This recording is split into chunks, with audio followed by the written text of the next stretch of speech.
the formation that and the tactics that we do in the first half wasn't the correct one for the game. I think that's from us, also from the staff. We have spoken about that.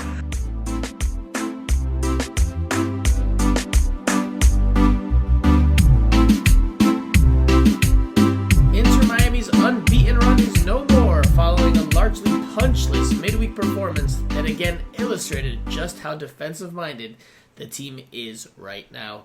Hello everyone and welcome back to the second of two Miami Total Futbol Radio episodes this week.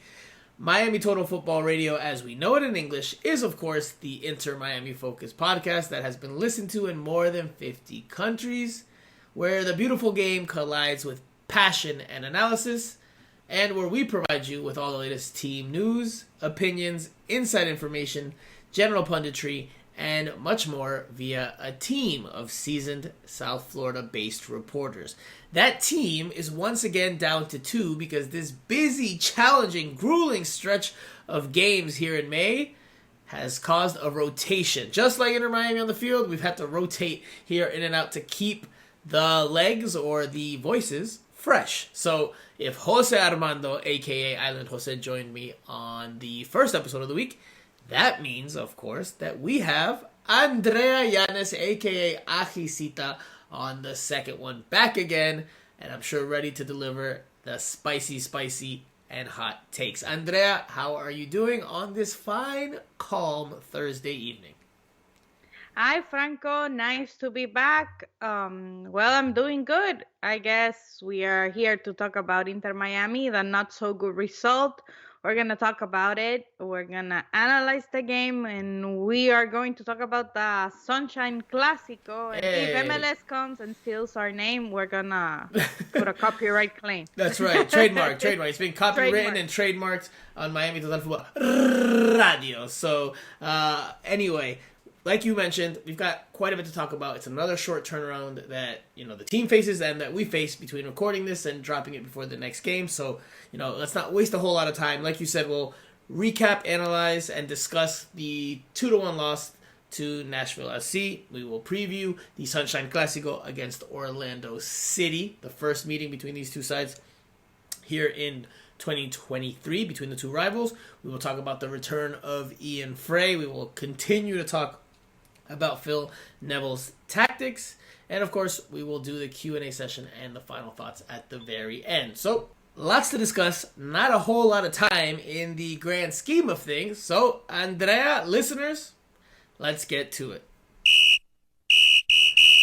Alright, Andrea, so let's dive right into it. Inter Miami went on the road to Nashville, Tennessee to take on Nashville SC, the 2020 expansion brother, at Geodis Park, and Inter Miami suffered a 2-1 defeat. The first loss in 6 matches across all competitions. The winning streak and the unbeaten run are no more. And this was the starting lineup that Inter Miami went with in the game. It was a 5-2-2-1 formation with that midfield looking more like a box or square than actually having any real wide players, at least in the middle of the park. So it was Drake Callender in goal, the back 5, Harvey Neville, Christopher McVeigh, Ryan Saylor, Kamal Miller, and the returning Franco Negri. The first line of the midfield was comprised of Dixon Arroyo and Victor Ulloa. Ahead of them in that second line of the midfield, Benjamin Kremaski and Robert Taylor, and up top by his lonesome Leonardo Campana. Sergi Christoph missed this game with an injury, but nonetheless, Inter Miami gives up an opener in the 33rd minute to Fafa Picot, who some South Florida football aficionados will be familiar with from his days with the Fort Lauderdale Strikers.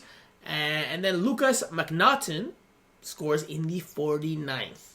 Dixon Arroyo opens his MLS account and scores his first Inter Miami goal in second half stoppage time. Late consolation prize. Made the scoreline a little bit more flattering for Inter Miami, but they were never really in this one. They never really looked to get anything out of this game. Phil Neville after the match called it, at least the first half, he said it was the worst, I think it was our worst half of football that they have played this season. So, Andrea, we know the lineup, we know the goals, we know the result.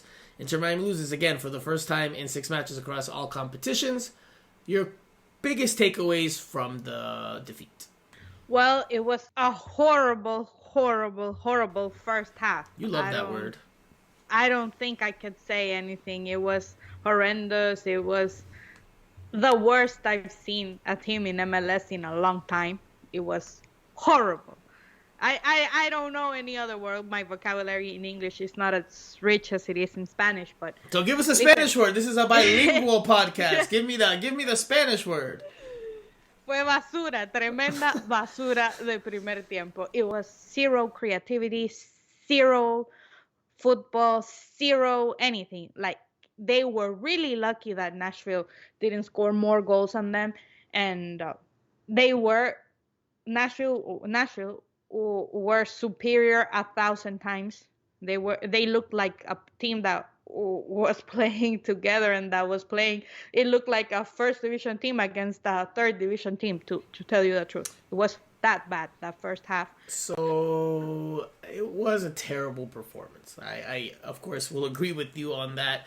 Especially in the first half. Inter Miami got better in the second half, but at that point, after Nashville SC scored early in the second half, it was smooth sailing for Nashville SC, right? They didn't have to keep pushing for another goal. So they let Inter Miami have more of the ball. They went to protect their lead, and Inter Miami had some moments, but they never really overly troubled Nashville. So by and large, it was a very defensive-minded game plan that was ugly to watch because they didn't execute by any stretch of the imagination anywhere close to what they were planning to do.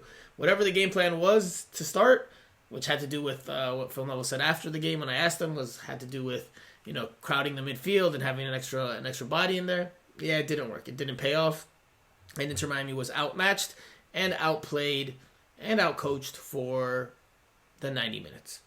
Again, they got 1 goal late, makes it 2-1. It looks like it was a close game, but it was never really that close. So, it is a setback. I will say, I've been more positive than you and Jose about the defensive approach as of late, and I still think that longer term, this is what Inter Miami, maybe not longer term based on what Jason Kreis said at practice on Thursday, but I think for this team, the way it's playing right now, I still think it's probably the best chance that they have. Now, they can't play as badly as they did on Wednesday, right? They played horribly, like you said.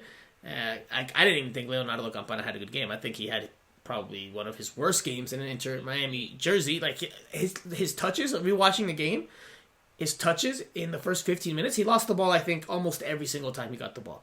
Now, you can say he didn't have options to pass to, but even some touches just got away from him, and he never really looked, on it on the night. It wasn't his sharpest game, and for the whole team, it wasn't a sharp game. So I'm not going to lay the blame on him or anything, but I don't think he looked particularly good at the top of the attack.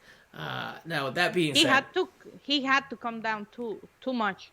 Yeah, he can do that though. I've seen games where he's able to hold up the ball and combine, Franco, and there was one pass. Get tired and injured. Andrea, there was one pass in the 20th minute where he tries to flick it on with his back to goal, and it just goes to a Nashville player.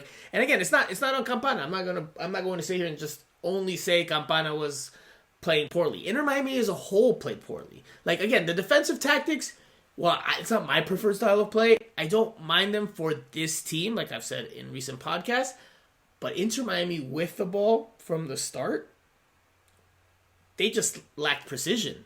No estaban precisos. From the opening whistle, just lacked accuracy. A lot of passes were misplayed, and they were just misplayed without much pressure.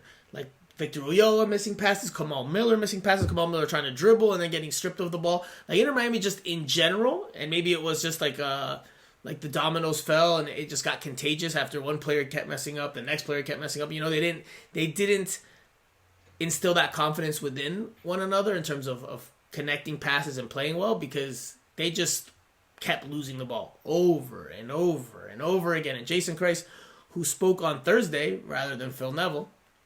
I don't like that either. Well, don't get me started on that, because if not, I'm not gonna shut up. Well, I mean, we could talk about that, but I mean, maybe Phil's a little fatigued, media fatigued from talking so much over this busy stretch of games. But nonetheless, Jason Christ talked about how Inter Miami kept giving up the ball over and over and over again. And yeah, I mean, that's what I saw. I saw an Inter Miami team that, sometimes they were under pressure, but sometimes they weren't, and they would just make error after error after error. Now, we can analyze why. Again, I think part of it is because, one error after another, that starts to sink the confidence as a group. You're not, they say, cuando juegas bien, when you start playing well and you start combining, that's contagious, right? That feeling starts to, you start to have that feeling amongst the team on the field. But it also goes the other way. When you're not connecting passes, when you're all struggling, then, it definitely can sink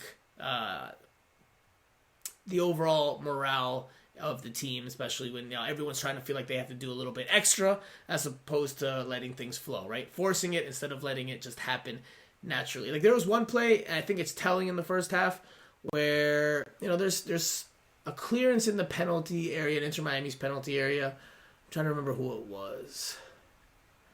It might have been Dixon Arroyo, or it might have been Victor Ulloa. But anyway, they try to clear the ball, and the ball's going back towards, Inter Miami's goal line, so about to go out for a corner kick. And Christopher McVey is there, and he has the position to, on a swivel to try to do a half turn to clear the ball upfield, donde sea, wherever, but just to not give up a corner kick. He could have easily done it. And I don't know if he just lacked focus or he just shut off. I mean, because Fafa Picot was over his left shoulder, but McVey was trying to looked like he was trying to carry the ball out of bounds, right? Like, if he was trying to walk it out of play, thinking that it had gone off of a Nashville player, as opposed to clearing it upfield. And then, Picot bumps him shoulder to shoulder, and McVey doesn't make a play on it. It goes out for a corner kick, and then McVey gets mad at Picot, and they have a little exchange of words. It was just a frustrating overall performance. And, Phil Neville's tactics and the personnel have something to do with that as well. And yeah, definitely, that is definitely. But listen, that first goal, Nashville's first goal, was, wow, that was so bad for McVey. I felt so bad. I mean, but it was really good from Hani Mukhtar, though. Yeah, it was very good from Hani Mukhtar to get him to buy on the feint. And in the 33rd minute, was it Anibal Godoy that clips in a pass in behind Inter Miami's defense. Mukhtar, with a great diagonal run from left to right, gets on the end of it. McVey's in pursuit. Mukhtar is on the right side of the penalty area with his back to goal. He fakes like he's going to go right with the step over. McVey bites very hard.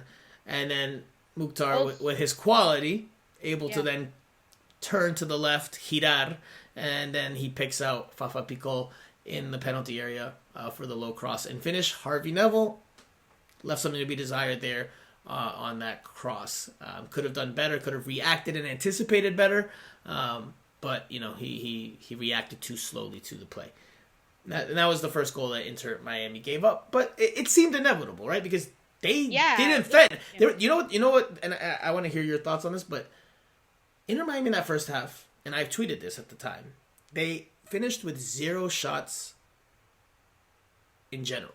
Not only on target, right? They had 0 shots on target in that first half, but they also had 0 shots in general. And then on the broadcast, they said this, which, I mean, I didn't have that stat in front of me. Inter Miami didn't step into Nashville's penalty area during that first half. They didn't even step into it. That's how bad of a performance it was.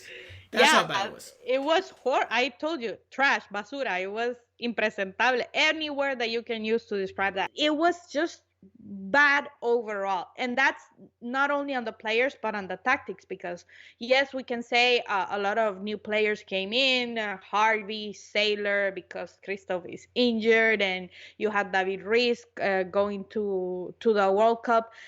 Yes, you can talk about that, but for me, the tactics were wrong, even though we know Nashville is superior, and we saw it on the field. Nashville was extremely superior, and let me tell you that Nashville could have won easily that first half by more goals.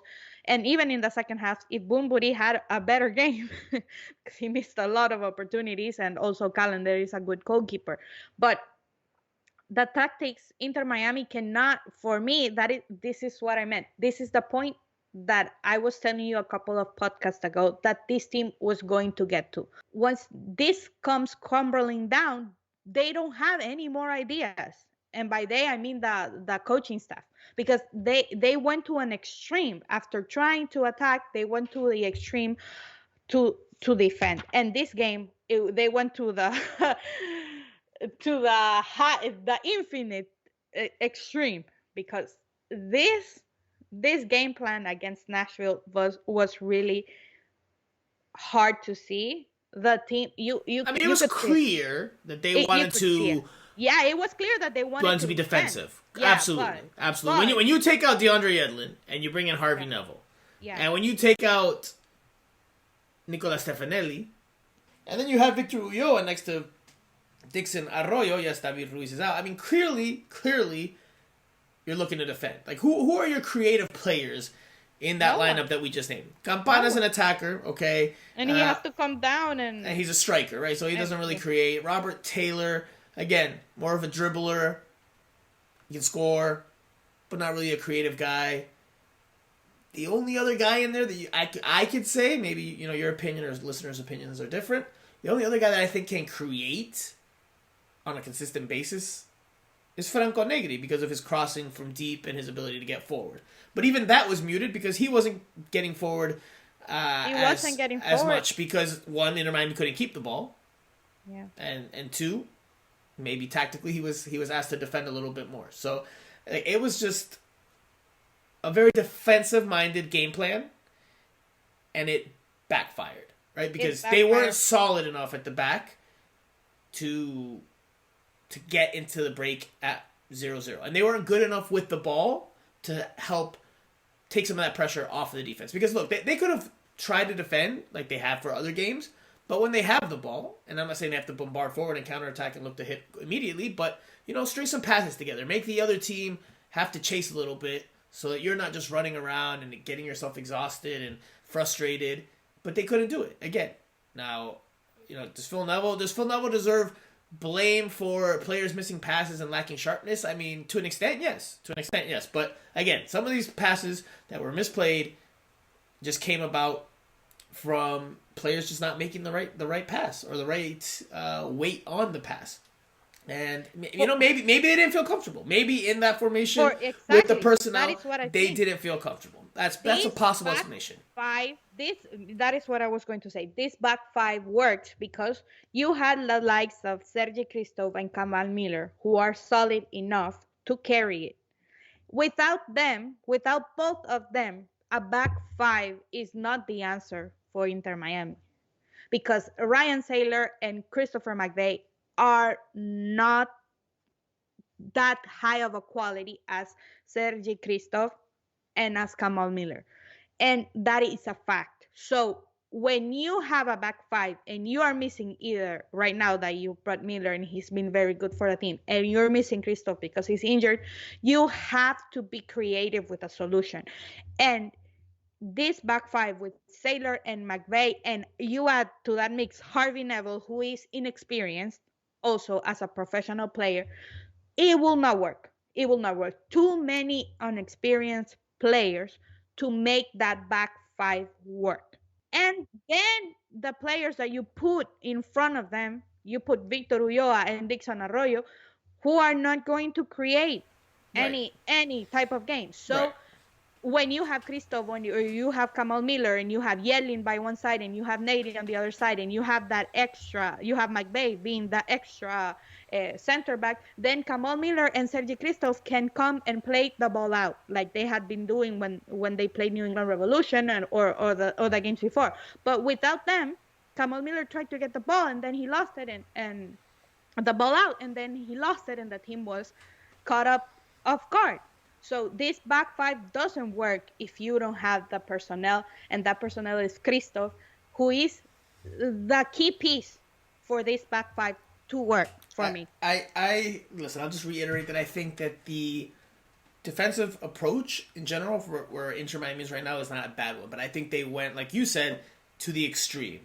They were extremely defensive and extremely sloppy, and that just wasn't a recipe for success against Nashville SC in their stadium. Just wasn't going to happen.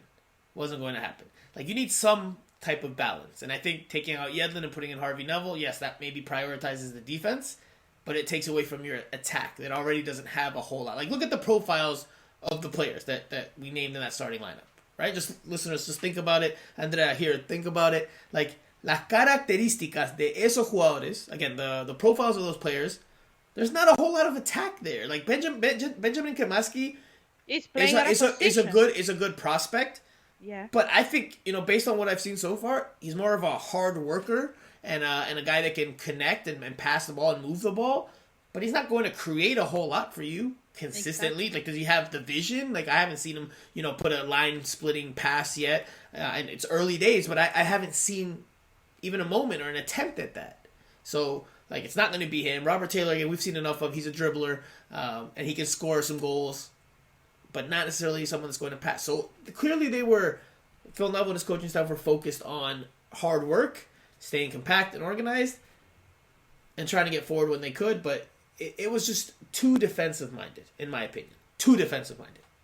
And I still think they should have played defensive-minded, but not this defensive-minded. I think this was too far, and listen, I get that they were playing away at Nashville, and Nashville has Hani Mukhtar, and they're one of the top teams in the Eastern Conference, but I think they gave them too much respect with the lineup and the personnel that they put out there.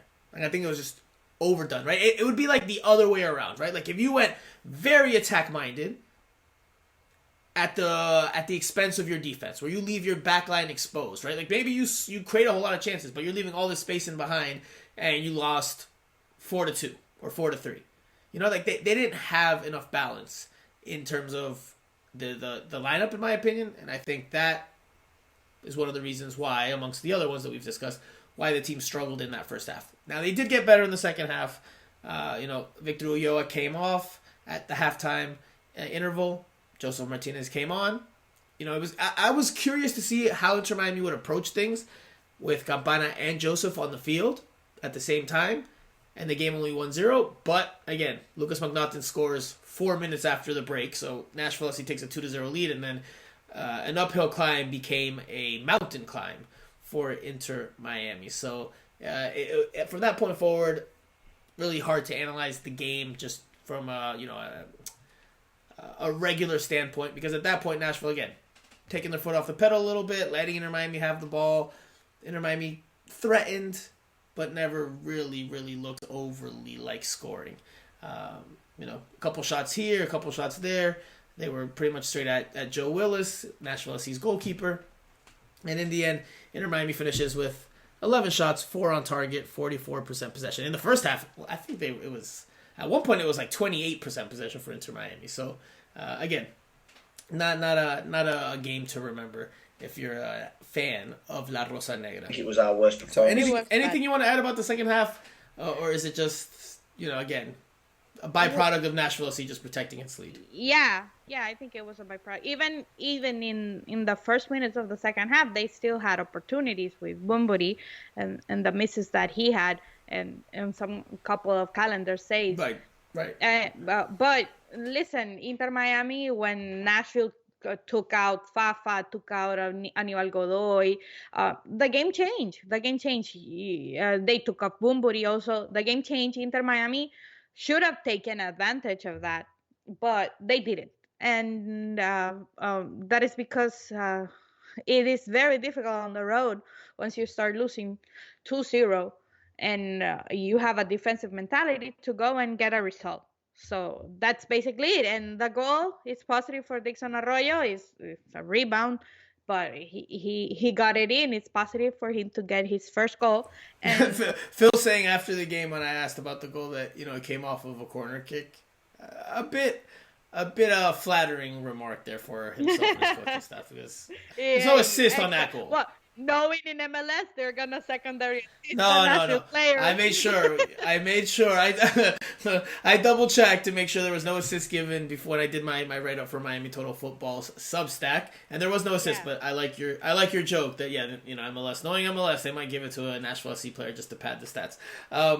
It was un golazo though, huh? Let's talk about it really quickly because I mean, of the few positives Inter Miami had in this He game, hit it well. it was un golazo. Shame that un golazo like that se desperdicia. It goes to waste in a game like this, practically the last kick of the game when the game's out of reach. I mean, Inter Miami was about to lose, but Dixon Arroyo still couldn't help but smile. The broadcast and a photo photographer in a photo that came out afterwards catches his very big grin after he scored that goal. I mean, it was a hell of a goal. Well taken, shot from just outside the penalty area on top of the 18-yard box, and it kisses the underside of the crossbar and goes in. Nice first goal for Dixon Arroyo in terms of the aesthetics and his first Inter Miami strike. But again, just too little, too late for the South Florida side. Now, this is something else we need to talk about from this game because it was a positive. And that's that Fray, the young teenage center back, made his return in making his debut. Which, it's one of those fascinating things about soccer, about football. He had never played for the first team before, but this marked his return from injury. I mean, technically he played the weekend prior for the second team, but this was his return to the first team. He had been with them during the last 2 years, suffered a pair of ACL injuries in each of those preseasons. So he returned to the first team and made his debut for the first team. So a bit of a paradox there. Kind of a weird to say, but it's just, esa cosita que te deja el fútbol. Those type of things that soccer can provide to you. So he comes off the bench in the second half. Interestingly enough, I got a message, not from you guys in our WhatsApp group, but from somebody else that said, why is it that when Inter Miami is losing 2-0, Phil Neville turns to a center back and a right back? Which, I mean, Yedlin was playing as a right wing back, but point all the same, still taken, right? Instead of seeing offensive or attack-minded switches, you see defensive-minded switches and substitutions. But nonetheless, going back to Fray, kudos to him for making his debut. Good to see him back after the adversity he's had to face over the last 2 years. I mean, last year, I think you and I were in agreement. I think Jose was as well, that Fray was probably Inter Miami's best player in preseason up until the point where he tore his ACL again. So there were some decent moments there. I won't wax poetry over his cameo. I'm curious to see how much speed he has after these two back-to-back injuries. I thought on one play he didn't look to have as much pace as he did prior to at least to the second injury. But it's early. He's still finding his footing. Phil Neville said after the game they're still going to work him back for a bit. He's going to play with the second team, that he hasn't played, more than 45 minutes or 45 minutes in a while. He didn't even play 45 minutes here. So they're going to bring him back slowly and surely, but that they figure that he will play a part during this season later at some point. So, yeah. Andrea, your thoughts on Fray making his return in making his debut? That it was really positive for me. Fray is a good prospect. He's a player that, as you said, us three, we rarely agree, but we were in agreement that Fray is a good prospect. He's a talented young man. He has a lot to give, and hopefully he can maintain his career without any more injuries. It's always unfortunate to see someone that young get injured like he did, but I guess that's in the past, and every time I've seen him, he has a smile on his face, so that is positive. And I like that this was a game, after you were losing, this was a game to bring him in after he played with Inter Miami too during the weekend. As you said, this was a good game. It was a good decision to bring him. Wait. Hold, Andrea, really quickly, sorry to interrupt you there, but was bringing him in a sign to you that they were taking the game as a loss? Yes. I thought so. That's how I took it, right? Like, yes. He's inexperienced. He hadn't made his debut yet. I thought, yes, they were bringing in Yedlin to try to salvage something, but I think the introduction of Fray was an admission from the coaching staff. All right, this game's over. Let's get the kid some minutes. Let's get him going and working his way up to playing more and getting back to the level that he was at prior to the injury. That's how I read the substitution. Completely agree. Yes, okay. It is that. It's that. And that's without trying to disparage or take anything away from Ian Fray's debut. No, but that's just if Inter Miami was winning that game, Miami. but if Inter Miami was winning that game, I don't know if we necessarily would have seen Ian Fray. Yeah, right? yeah. Right? Even though that would have made more sense. Maybe you want to bring in another center back. Just I think that that was just a way of them just being like, all right, this one is pretty much done and dusted. But anyway, continue. Yeah, I guess that in football you have those moments, like when I was telling you when Joseph got mad when Phil got him out. It was because that was a game for him to get more goals. And in this moment, this was a game to bring Ian Fray on, to give him minutes, to let him have his debut and give him minutes in MLS against a good team. Lisa, Nashville is a good team. And he had those minutes, and it's going to help his progress, his confidence, and his game moving forward. So it was a good decision to bring him in. I saw some of the technical qualities that we saw from him last preseason. Remember that La U game where he played against Universitario de Deportes, the Peruvian club, and he scored in that game off of a nice dribble with a surging run forward and a penetrating run on the dribble. Yes. We saw moments and glimpses of that. Again, I still have questions about how much speed he might have lost with the injuries. Hopefully for his sake and Miami's sake, not a whole lot. The effort was there. He scrambled back on a couple of plays when Nashville SC looked to hit on the counter. Because again, second half, especially the last 30 minutes, Inter Miami had the ball more, and they started throwing numbers forward. Even Kamal Miller was getting deep into Nashville SC's defensive half. So that left a lot of spaces in behind, and Ian Fray had to put out a few fires or had to try to scramble back. Like you mentioned, Drake Callender had to make 2 very good saves to keep the scoreline what it was. There were good moments for him. And I also saw one play where he passed the ball. He was on the ball. He passed the ball forward. And then he looked to make a run forward, to get even more involved and deeper into the attack or the attacking half. So, the qualities and the feel for the game still looks to be the same. It's just a matter of physically how's he doing and how much time it's going to take for him to work his way back to his best consistently for a long stretch. That's the next thing with Ian Fray, like Phil Neville noted post-game.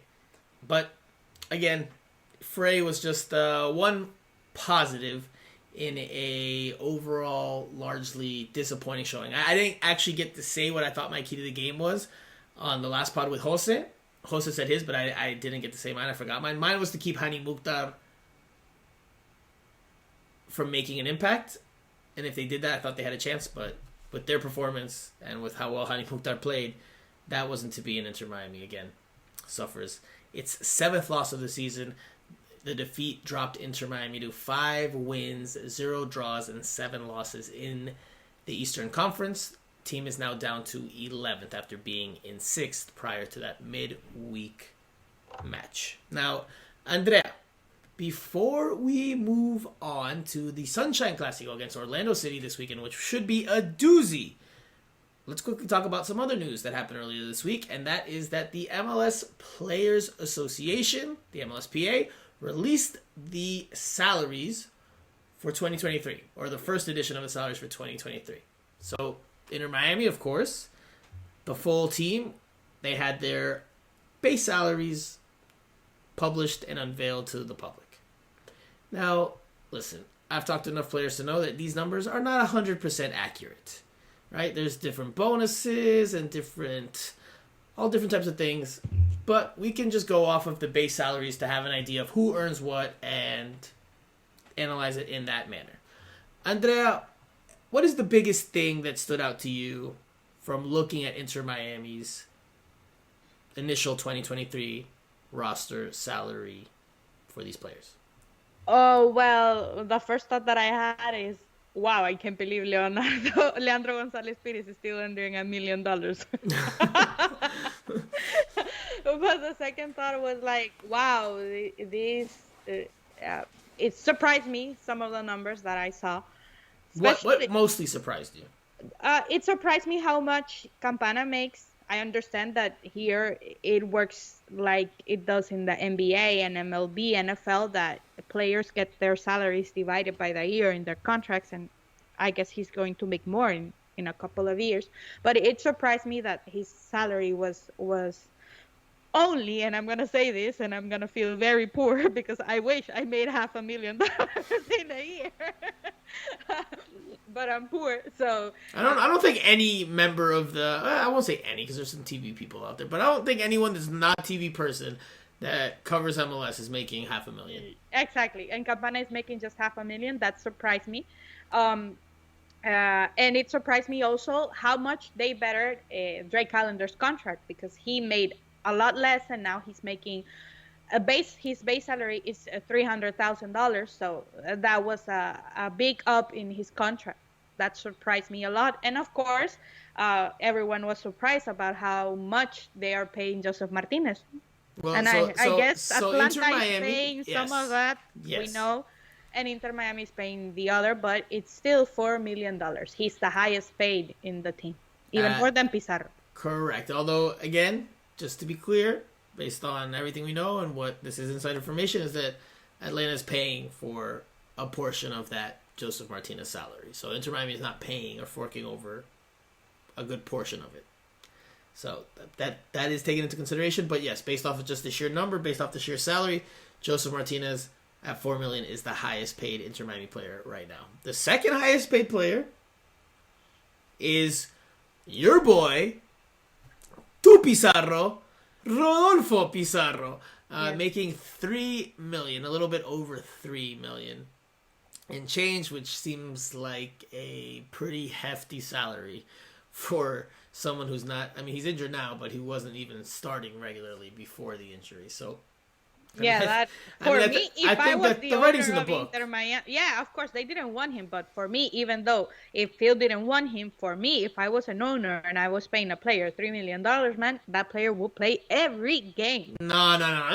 Wait, hold on. Now we're gonna go at it here, because an owner does not coach the team. You hire a coach because the coach has to coach the team. If and I know that happens. I know that there's like where owners get overly involved and they start like.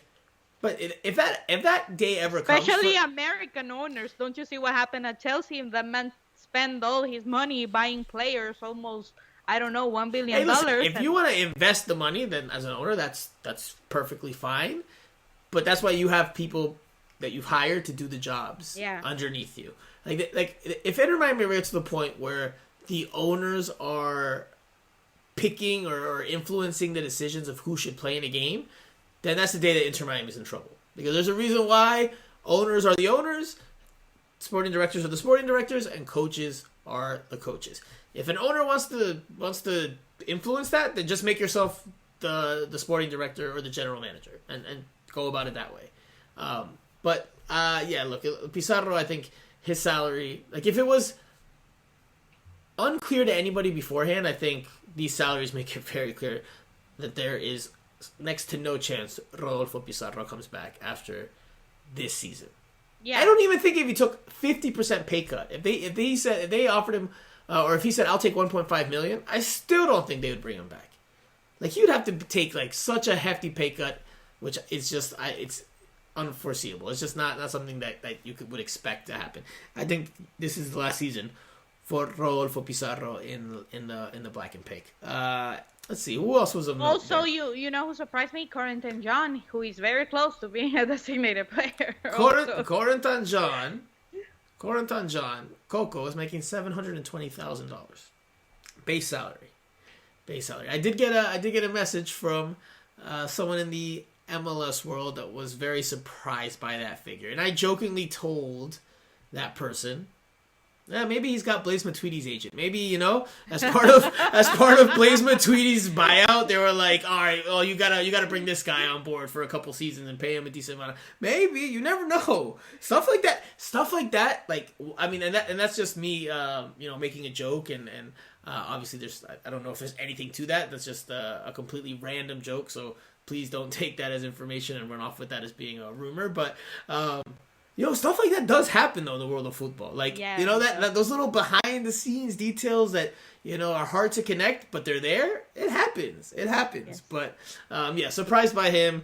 Yeah. Also, Robbie Robinson making $200,000. I don't believe his count against the overall salary budget / salary cap because he's still on the initial Adidas contract, the Generation Adidas contract.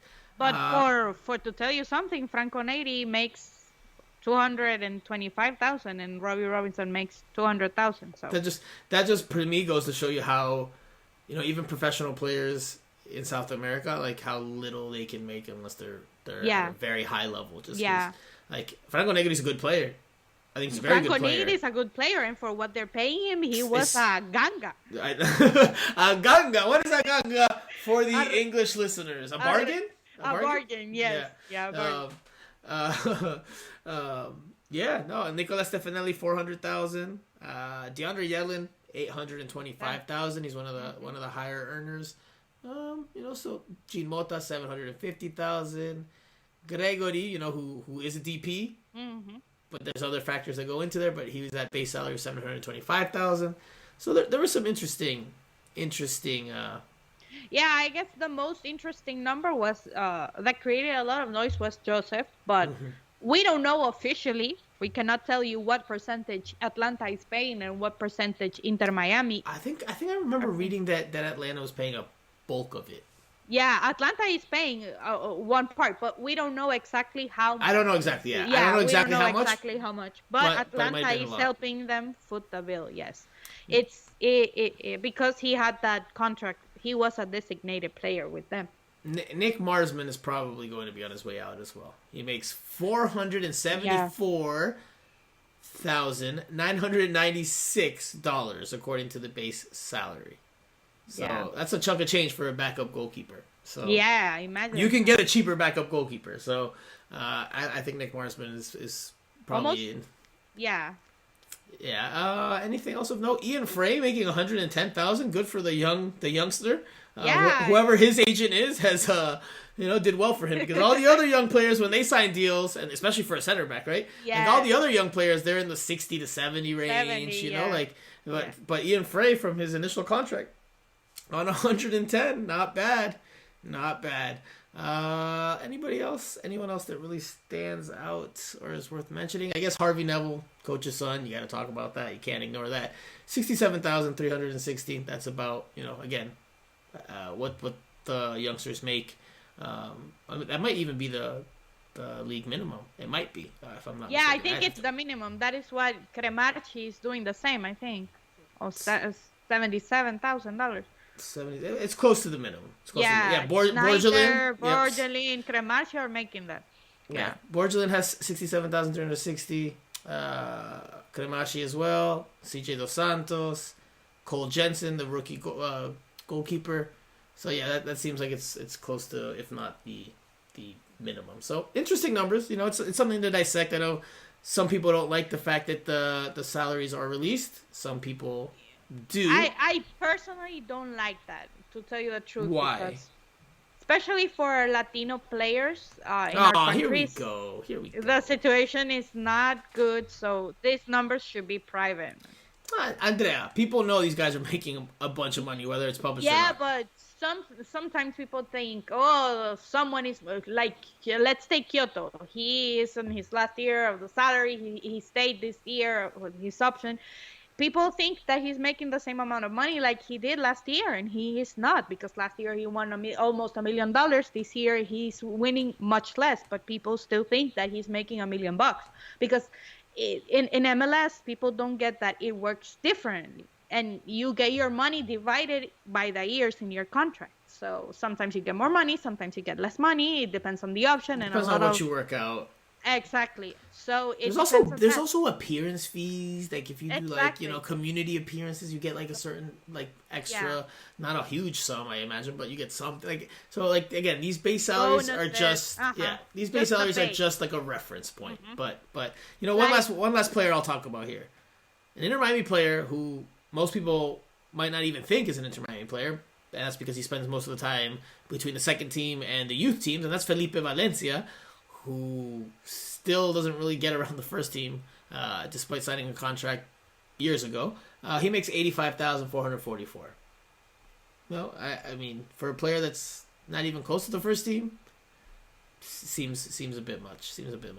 Especially given his projection or how he projects to be with the first team. He's not even close like the other guys, right? Like the other guys, CJ Dos Santos. I mean, he's a third string goalkeeper, but Schneider, Harvey, those are guys that are at least in the first team and contributing. So one more, Dixon Arroyo, 150,000. Another player with the 67,360 is Noah Allen. So again, those young players seem to be mostly around the same ballpark figure, except for Ian Fray. But anyway, all right, let's move on, Andrea. Let's move on. I think it's interesting to talk about the salaries. I think it makes for good conversation. I understand why some people don't like it. And especially for Inter Miami, because listen, you're paying $1 million to Leandro Gonzalez Pires, you're paying $3 million to Pizarro. I'm sure River Plate's taking some of that $1 million. Though. Yeah, I would guess. But well, Emerson Rodriguez is still on the books, 330,000. That's the one we can't overlook. Your boy Emerson Rodriguez, who has not torn it up at all in Mexico, not at all. He went to La Liga with. But no. Not that bad. I mean, the team didn't do that bad. His season hasn't been good. Like, you can't say his season was good. But it has not been bad. He has not turned it up, but it has not been bad. Zero goals. But he's not a goal scorer. He's not Guignac. 0 goals. 0 goals for an attacker. No bueno. Anyway, all right. Let's move on to this weekend's game. Inter Miami welcomes Orlando City, the arch rival, to the latest edition of the Sunshine Clasico, El Clásico del Sol. It will take place on Saturday at DRV Stadium at 7:30 p.m. The last time these two teams played one another, Inter Miami sealed its playoff ticket, or punched its playoff ticket, by beating Orlando City 4-1 in the penultimate week of the 2022 season. And it was as dominant a display from Inter Miami as we've seen. Might have just been the best game in Inter Miami history. Because they scored early, they scored often, and they cruised to the finish line. If I'm not mistaken, I think Orlando City scored their goal late on, 4-1 at that point. Inter Miami, I think, was leading 4-0. Yes, that is correct. They were leading 4-0, and Orlando City got a goal in the 71st minute to make it 4-1. I remember Phil Neville being really upset about Inter Miami giving up that goal. I think he really wanted the shutout. Nonetheless, different iterations of these teams. Again, Inter Miami in 11th place in the Eastern Conference. Orlando City, meanwhile, stands in 10th place, so just above Inter Miami, and they have a 4-win, 4-draw, 4-loss record. They've scored 13 goals, same as Inter Miami. They've given up 15, one more than Inter Miami. So this is a very winnable game. I don't imagine Inter Miami will play defensively, or as defensive as they did against Nashville. I think right now, or at least going into this midweek match against Nashville, there was two trains of thoughts. Like, let's be very defensive-minded on the road and try to pluck goals on set pieces or on counter and try to either get a draw that way or a surprise win. And then at home, be a little bit more attack-minded. I think in this one, they'll be more attack-minded.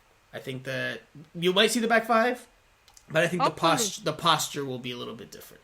It will be, like we saw against New England Revolution, a back five, but with two strikers. Yeah, I mean, there's definitely a chance for Joseph and Leo Campana to play together.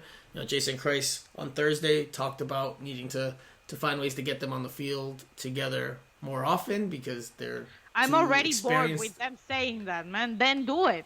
Just do it. Phil said it already, and I was like, man, then do it.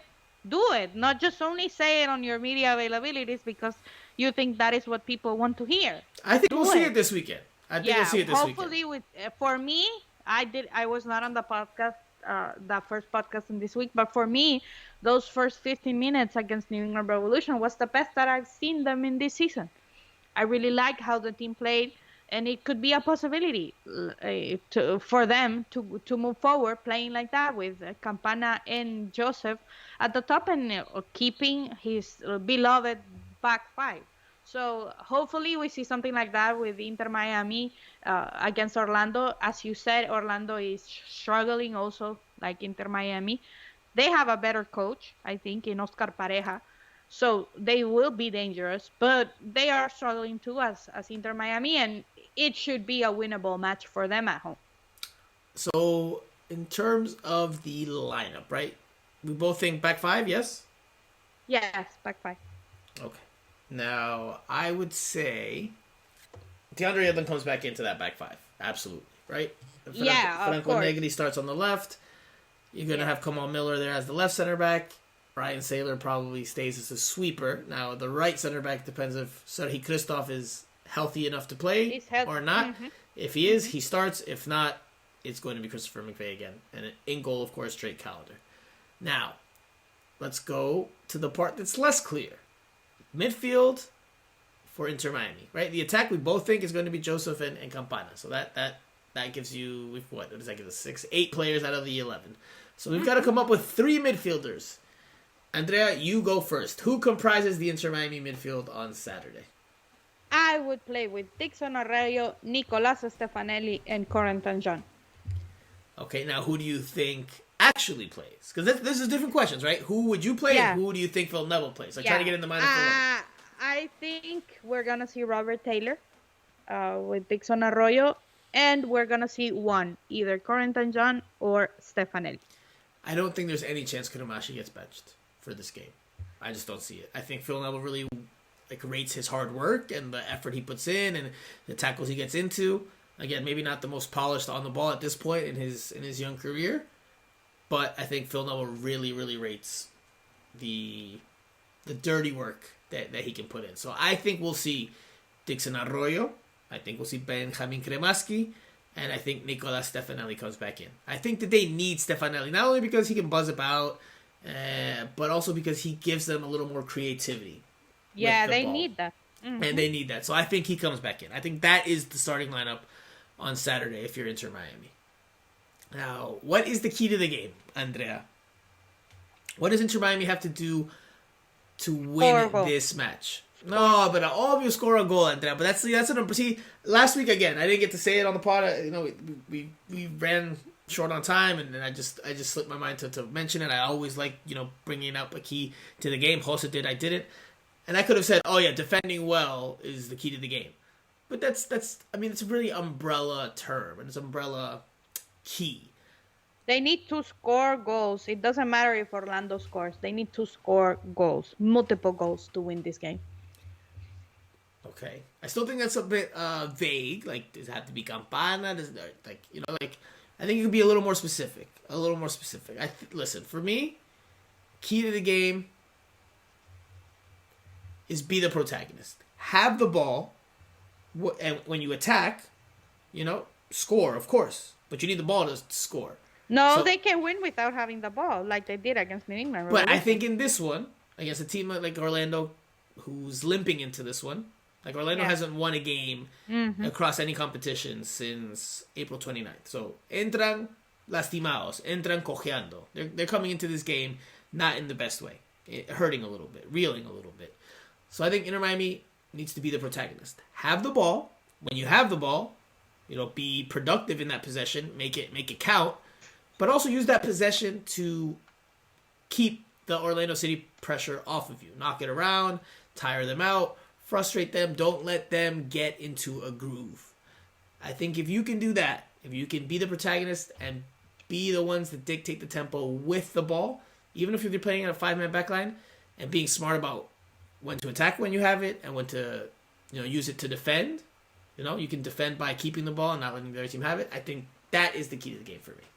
I think there's going to be goals. It's just, but I think they need to be smart at both ends, but while having the ball. You just say to score goals. That's it. Nothing more. Yeah, nothing more. For me, they can play defensive minded. They can give the ball to Orlando City, but they have to score like To give you an example, if they dominate the first 15 minutes like they did with the New England Revolution, they have to capitalize and score a goal there. Then it doesn't matter if Orlando comes back, they tie, but they have to have that mentality of scoring the first goal. We're scoring the first goal. It doesn't matter if Orlando has the ball, especially with a team like Orlando that we have been talking. They are struggling also like Inter Miami, and they need to get the result at home. This is a winnable match at home, and it doesn't matter how you do it, how you score the goals, if they keep possession or not. If to tell you the truth, for me, if we don't see Stefanelli or Corentin John or Robert Taylor playing in the midfield, they were not going to have the ball. Cremachi and Dixon Arroyo are not going to win that duel to get the ball, to get possession. For Inter Miami to have the ball, they have to bring creative players. I don't know if that's true, because if Orlando City doesn't necessarily press them, Orlando doesn't necessarily look to try to win that midfield battle, because they expect Inter Miami to come flying out at home, then Inter Miami can have the ball with whoever it has. It just might not be as creative. But anyway, all right. You say score goals. I say be the protagonist with the ball. So we'll see how Inter Miami goes about it. We'll see how Phil Neville approaches things. Definitely can't see him being as extremely defensive-minded and a team as extremely sloppy as it was on Wednesday. If they are, then I think you're in for a rough night at DraftKings Stadium. But we'll see. Hopefully it'll be a buzzing stadium. I imagine Inter Miami fans are up for it. I imagine there will be Orlando City fans making the trip down. So it'll be a good one. It'll be a good one. Let's see how it all plays out. All right, Andrea, let's take a break. We will come back for our Q&A session and our final thoughts. We'll do that after this.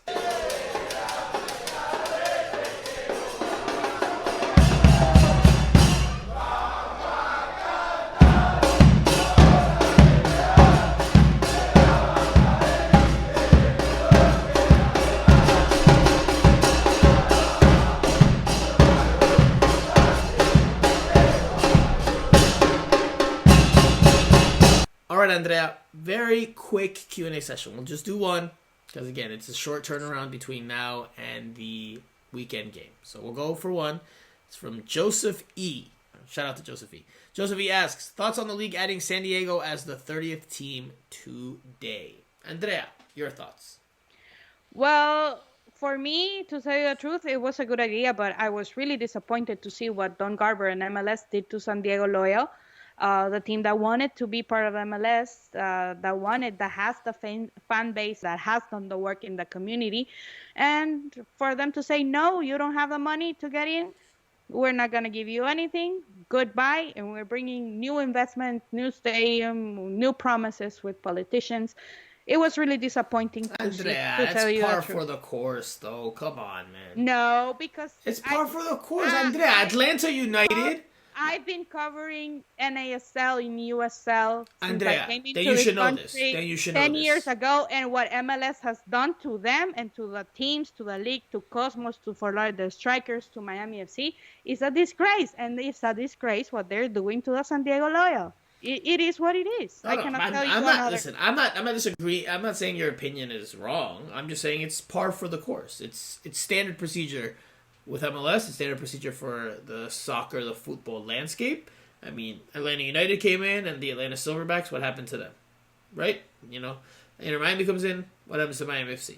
You know, and listen, fans of those MLS teams won't care, but fans of those existing teams that they've invested time, money, and, you know, blood, sweat, and tears into, you know, if they cease to exist, then, you know, that's going to resonate. And I think long-standing Miami Fusion fans should have some sympathy towards that, because you know what it's like to have a team that you pour your heart and soul into, and then to have that taken away from you. So regardless of what division they're in. So I understand your premise, and I get the argument from people that say that MLS is... Then when the team folds, what is the league going to do?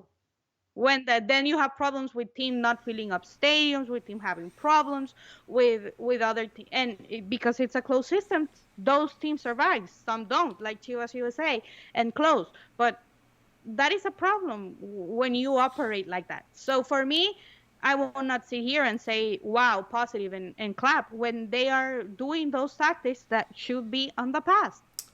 I will listen. These are again. I don't disagree with the idea, the argument, the opinion, the premise that maybe MLS isn't helping grow the game as well as it should by doing things like this, where it goes into markets that already have existing teams and then creating a team from scratch and then kind of overshadowing the smaller teams. It's like essentially Walmart coming into town and killing off all the mom and pop stores that offer similar services, right? Like the same type of like comparison.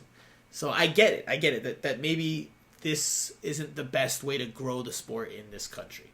Although MLS will adamantly say that it is.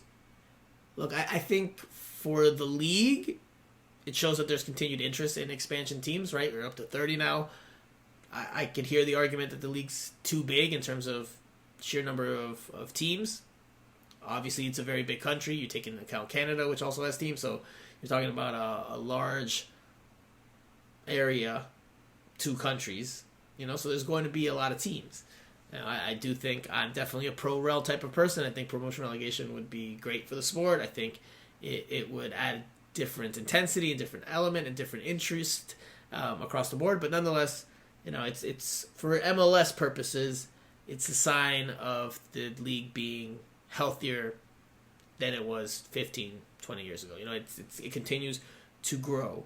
And I don't think they're going to stop. I think there will be more expansion teams to come. I was a bit surprised that San Diego got selected over the likes of, Las Vegas. I think a team in Phoenix at some point will happen. So too many teams also. Too many. Well, that's teams. what I'm saying. I think there's too many teams in the league. I think promotion relegation, then you're could help. But I don't think we're gonna see that anytime soon. I don't think we'll see that, unfortunately, for my own liking. But regardless, a 4th team in California.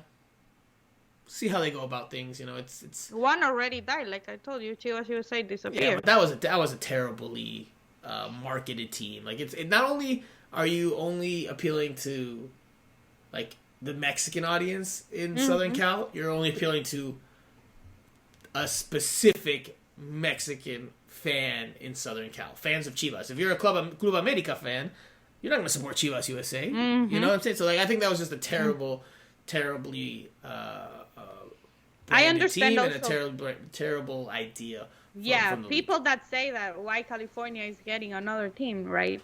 But I guess those are the teams left in California are the most financially stable teams in the league. So. Yeah, I mean, is San Jose the most financially stable? No. A 4th team, California is big, so a 4th team, I'm not mad at that. Again, I do think there could be other cities that are deserving, but I think it's inevitable that we'll see that. I think at some point you're going to see Phoenix get in. It's either it's through a team being relocated, a current team being relocated, or more expansion. So I think Phoenix. I think you'll see Las Vegas. I think probably Detroit. Maybe Indianapolis. I think there's still markets that want teams and that could probably still have teams if they continue to push the envelope. And I think MLS, with the money it's receiving from these expansion fees, I don't see why they would slow down. A lot of teams are surviving because of expansion fees. But people keep saying it. There's some people say it's a pyramid scheme, and what happens? Yeah. What happens the day that MLS can't continue to grow because it's just so darn large. 50 teams and the league collapses because you don't have any more new money coming. Listen, if the day comes where MLS is 40 teams large, I hope there's promotion and relegation. Yeah. Division 1, Division 2, 20 teams. Top 3 go up, bottom 3 go down. And I get it. I get businessmen don't want to have their product be inferior. I get all the reasonings. I get that the American mentality and mindset and landscape is different. But you have a lot of Americans buying teams in Europe. Exactly. So it could work. It could work. Yeah. And maybe at that point, maybe when I don't know how many more years it'll be, but maybe if this league gets to 40, then maybe at that point in the future, the game has evolved further. It has matured more. Fans are more invested. Maybe at that point, maybe it's then worth more of a talking point. I still think today, this day and age, like I wish it were true. I wish we had promotion relegation. But the powers that be deem it not. So anyway, let's leave it there for the Q&A session. By the way, San Diego will start in 2025. So if you want to go travel to San Diego, the earliest it could happen if you're an Inter Miami fan for an MLS game is in 2025. So let's leave it there. Final thoughts. Andrea, you go first. I'll go after, and we'll finish up the show after that. Okay, my final thought for today is talking about soccer in the U.S. and that horrendous, the worst of all time logo that they presented for the World Cup alongside Mexico and Canada. It's the worst thing I've seen in my life. Oh my God, that is horrendous. What is that? I understand it has a lot of unity behind, but you have Mexico, you have Canada, and you have the United States, and that is what you come out with after having a lot of beautiful logos for World Cups in the past, of having something that represents the country that is hosting the tournament, having that you have the same animal being the animal of Mexico and being the official animal of the United States as an eagle. You couldn't do anything else than a 2 and a 6 in a horrendous font in white with a background and the cup in front. That is absolutely horrendous, horrible, the worst of all of the logos in the history of the World Cup. It's horrendous, and I hate it, and I will hate it, and I hope that with all the backlash that they're receiving, they change and do it better. So I guess we will both have the same final thought, because that's what I was going to talk to you about before we began recording, and then I said, hold on, Andrea, you know what? Let's not even talk about it now. Let's leave it for the show so we can get a full discourse without, having expressed some ideas already.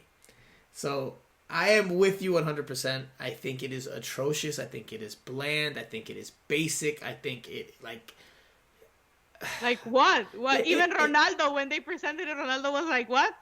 It's just, man, you're trying to take the game forward. It's 2026. The World Cup's coming back here. That's what you have to offer. That's the best you could have come up with. And listen, I get, it seems like they're trying to go the MLS current logo approach in terms of having a pretty simple logo that can be altered in terms of the color schemes. And, I know all the different cities, like Miami, today there was a Miami, what's the word? Activation is what the marketing people call it, where they had a bunch of different soccer people involved. They had, I think, Nene Cubillas was there, Gregory was there. They had a bunch of different people involved to try to promote the Miami 26 with the logo and colors in blue and pink like Miami Vice. So, I get the idea of trying to make it different colors and different schemes, something that can be a little more versatile. But it's an awful, awful, awful idea for me. And what really rubs me the wrong way is the press release that U.S. Soccer put out. This is a snippet. I'm sharing it with you listeners because you probably didn't bother to read it because you saw the image, you saw how ugly it was, and you probably were like, "Well, that's all I need to know. I don't need to know any more than that," which I don't blame you for. But this is a snippet from the press release, and when I read it, ruffled my feathers. And it said this snippet right here. Quote, "For the first time in history, an image of the actual trophy and the tournament hosting year is being depicted, forming an innovative design language that anchors the FIFA World Cup emblem for 2026 and beyond." End quote. What is innovative in that freaking word soup? What is so innovative about this design? Andrea, you know what I honestly think? I think it's because they're trying to make soccer bigger here, and they want people. Yeah. I think because it looks like clip art. It looks like clip art. It looks like clip art. They put the World Cup trophy. I think it was our worst. It looks like clip art. They took the World Cup trophy so that people know. Oh, okay, that's what the World Cup trophy looks like. The general American public, they might not know what the World Cup trophy looks like. So they'll be like, so in 4 years they're like, oh yeah. Anytime they see that, they'll be like, oh, that's the World Cup trophy. Because if it was just some artsy logo like it normally is, does the general American public, now let's not talk about Miami Total Football radio listeners, but does the general American public understand that that's a World Cup logo? So again, I get maybe what they were thinking behind it. But it was horrible. But whoever horrible. approved that should lose their job, man. You seriously had one job. It for me, it can't be that even with the technology back then, you have better logos with past World Cups in the past century, and now you come here for the first World Cup with 3 countries together, and you put that in, like, seriously. It was disappointing, and well, you could, well, if you watched the event yesterday, you could see it when Ronaldo and they put the logo, and Ronaldo was like, "What?" and like 2 people clapped because people were like, "What? What is that? A picture of the trophy?" You can't even see the 2 and the 6 because they chose a horrible font that looks like clip art. Like when I was in school and computers were coming to the mainstream, we used to do, our homework was to do clip art, and that is what we used to do. Put a picture in front of some numbers, some letters, or whatever, to learn to design. I think you know what, and this is the last thing I'll say on this, so that we don't go too into this here. I think it is a great example, if not a perfect example, of the disconnect that exists in this country when it comes to football. There's like the fans, the hardcore football invested, that are all into the culture, that understand what it all means, you know, abroad and locally here in the United States, and that want things to be done, you know, in the traditional sense, in the traditional way, just to keep it going. You know, like you said, it's 3 countries hosting for the World Cup. I mean, for the first time. I don't really like that, but you know, you could have done so many things to depict the 3 countries coming together, for this World Cup. And this is what you come up with? This bland, I think it was our worst lacking performance. originality? You talk about Inter Miami lacking creativity. Shoot, Inter Miami and Phil Neville are Picasso compared to this thing. Yes, man. Because, man, this thing is, like, it again, sorry, to just go back to the thought and round it out. It's just a disconnect between the powers that be and the way that they think soccer should be approached and taken, and, you know, we should come up with something that's like, it's innovative, and we'll be forward thinking, and like, as opposed to doing things the traditional soccer way.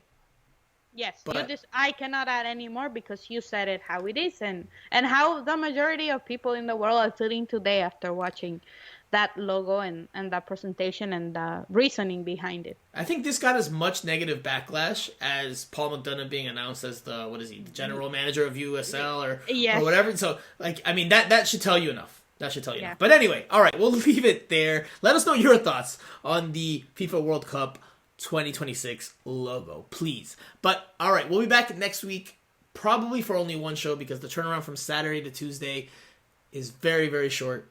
So definitely one show next week. Definitely at least one. But, alright. For Andrea Yanez, a.k.a. Akisita, I am Franco Panizo. You have been listening to Miami Total Football Radio.